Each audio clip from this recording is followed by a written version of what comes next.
and welcome to the Voices of Influence, our podcast series where Leadership Through Data and RIMPA are bringing thought leaders and experts together to discuss a range of topics from information management, artificial intelligence, education, sustainability, and all those lovely stuff. I am your host, Jacqueline Stockwell, CEO and founder at Leadership Through Data.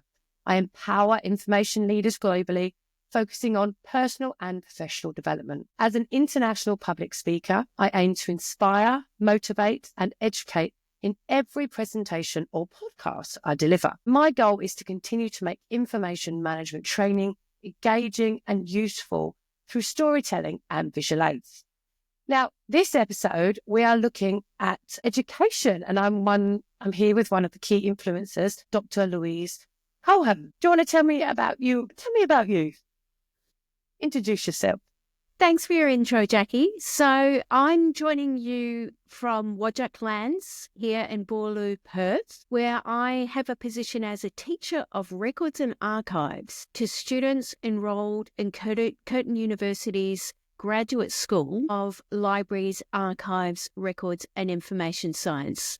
So we're part of the International iSchools network, which is kind of the development of library schools that happened as people realised that the interface between technology and information was going to become more and more pressing. And library schools were looking for ways, in fact, information professionals were looking for ways to slice and dice our understanding of the profession in an education environment in a more sophisticated, a more interdependent way. So the iSchools are quite an important movement, and there's a few of them in Australia and across the region. So the courses I teach, there's in Australia at the moment, across the 3 schools that remain, everyone's experiencing a lift in enrolments, which is really interesting.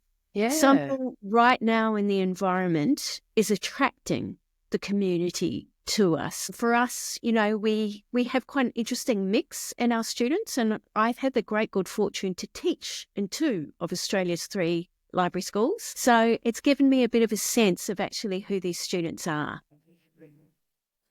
And you said there's been quite an uplift. Do you have any ideas? I know you won't have a magic wand to find why there's been an uplift, but do you have any ideas as to why that would be?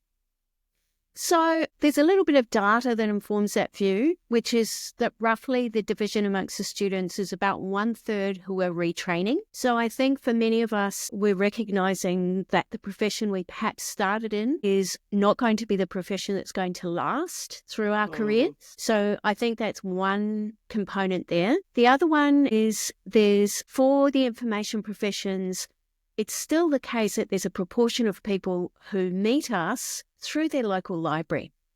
They love the environment. They love that role of helping people with information in an environment that has the qualities of sanctuary and real public service, which are, 2 things that got talked about a lot by library leaders during COVID. So people get attracted to that. They then get funneled through our information management units as they start off on their journey towards libraries. And for a portion of them, they go, wow, I never knew this really interesting and quite complex world existed. And I've never really thought about things like, how can I make information that can behave like evidence for a really long time? And how can I use information like to actually hold people to account? How does that happen? So I think what happens in this exciting world of education is that we have this opportunity to kind of, if you like, bring people to the light side or the dark side of information management. I think also there's a quality around the people side of technology. That's something that's my personal hunch. So the library side has always been there, where, some people just get really intrigued by what happens in the world of information management, data management, information as records, as holding people transparency and accountability. But my own real hunch here is that more and more this side of technology that links with people and what people need, an understanding of kind of the purpose of information to connect people is really something I think that excites a lot of people. Yeah. And I have to ask this question because it is quite an interesting one for me as well. There's a lot of push for us to get younger people in our profession. Are you seeing that sort of transition? Are they younger people coming through now? Because you said that there was new ones coming through, and there's also transitions from different career paths into libraries and information management. Yeah, so in the two schools I've taught in, one still has an undergraduate stream. So one of those courses, one of those universities still has a stream of undergraduates. And so that is a younger pool of people. But generally speaking, I think it takes a bit of kind of worldly nous, if you like, to be ready for the adventure of information management. Because the skill set that we need to have is one where we need to be able to collaborate, we need to be able to be strong, if you like, to stick up for this role of accountable, transparent information, what it can do for organisations, what it can do and also just to do the nuts and bolts of actually telling people, hey, there's privacy risk there, you need to really think about that. That can take a lot of chutzpah from, the person to actually come out and say that. So I think it's asking a lot of people who are, 21, 22 on graduation. So I guess my own experience is that, yes, there's an older skew, but to say older from my position as in the later part of my career, I've had a 20-year career in the public service. Now I'm in the academy. They're young, they're 30, they're 30-something. So there's a portion of them who are in that age group for sure. So I would say it's a journey for them. The placement process is really important. And I have such high admiration for my colleague here at Curtin who handles the placements, Beck Shillington. Her relationships with industry create such rich opportunities for the students. And time and again, we hear from industry partners, what a great experience it's been for them. And we see in the consequences of those placements for the students, both as learners, but also in terms of their employment outcomes and the like. It's just a really excellent and important part of the deal. And it can be there because our master's students have to do both. They have to do a library placement and they have to do an IM placement in order to meet the requirements of our accredited courses, because the 3 information associations accredit the Australian courses. So that means they have to do these 2 placements. So often that is a moment where students who've never taken the records side on as something they imagine themselves doing go, oh, right, okay, this is what we're actually talking about. We're talking about stuff that is evidence, basically, that really makes a difference in people's lives. And that kind of meaningful component to our work is, I think, really deeply inspiring. Occasionally, well, not so occasionally actually, I get these really exhilarating emails from people who've either got a job they really want or they've just loved the unit that I've taught. And it really does make it all worthwhile. Absolutely. Yeah, okay, great. You guys really got something out of this and you're going to be able to give to the profession in a way that is just really exciting. Yeah. And I think it's really amazingly what you're doing. What more is RIMPA? What is RIMPA doing to help sort of the education within the Australia land?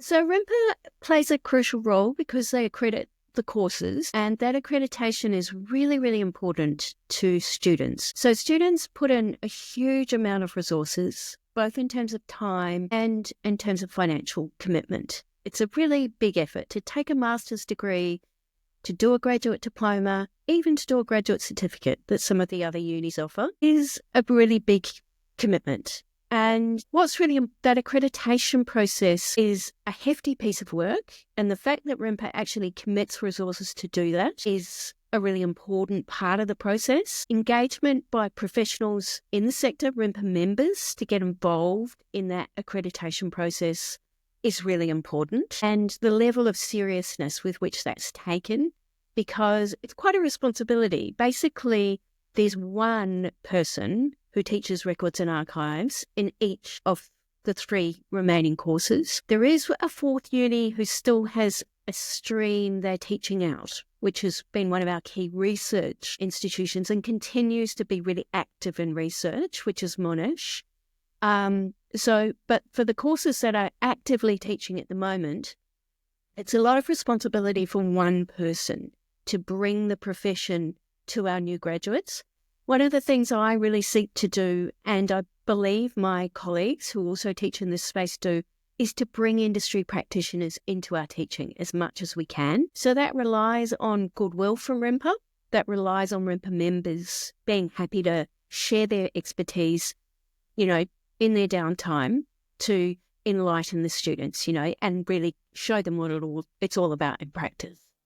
And it's really interesting that you bring in about sort of bringing in practitioners to teach, because as you know, we're a huge advocate of group learning and actually practically doing things. And I think they are the best people to go in and offer those teachings.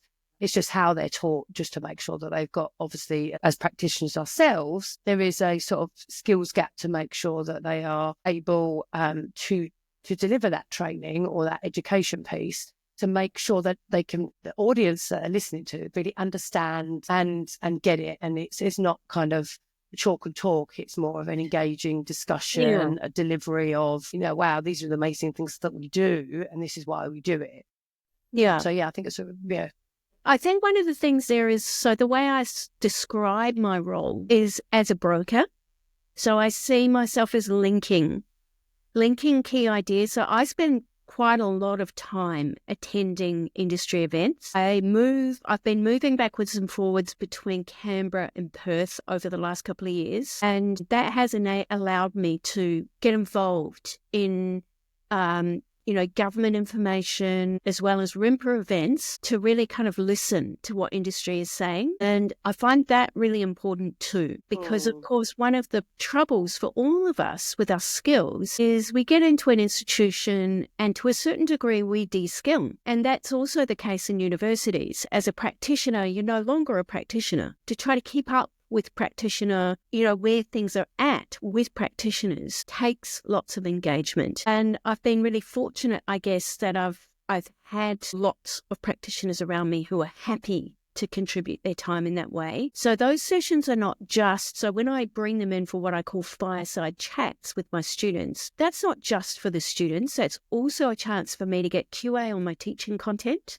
even though my guests don't necessarily realize that, because I'm sharing with them some of what my content is, which allows me to kind of get a read on whether they think the language is right, whether the key message is right. So it's a really good way of me testing my messages, as well as a really good way of me keeping up with what really is at the forefront of practitioners' minds.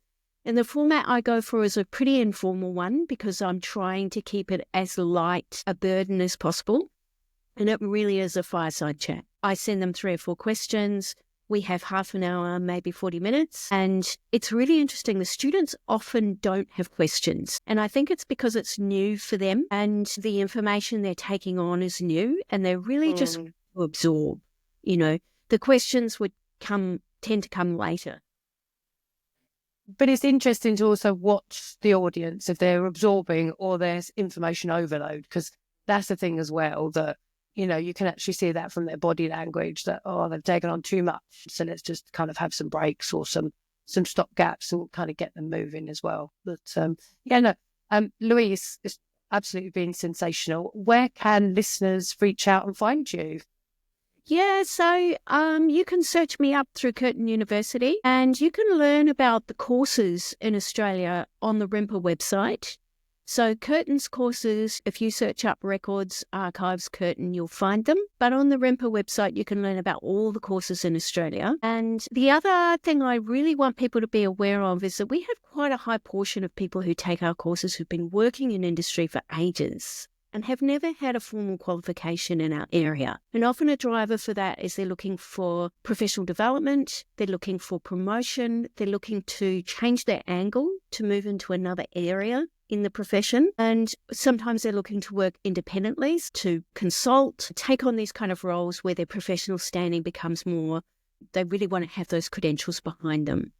University is really different from how it was 15 years ago. It's a much more person-centered place. So I really encourage people to explore what's on offer. One of the really interesting things is getting involved in research, and most of the unis, indeed Curtin's courses, have a focus on a research component in our masters, which is quite new for us. And it's something I'm really excited about because it's something our sector really needs, which is more, kind of straight, hardcore research on some key issues. So that's something I find amongst practitioners I talk to.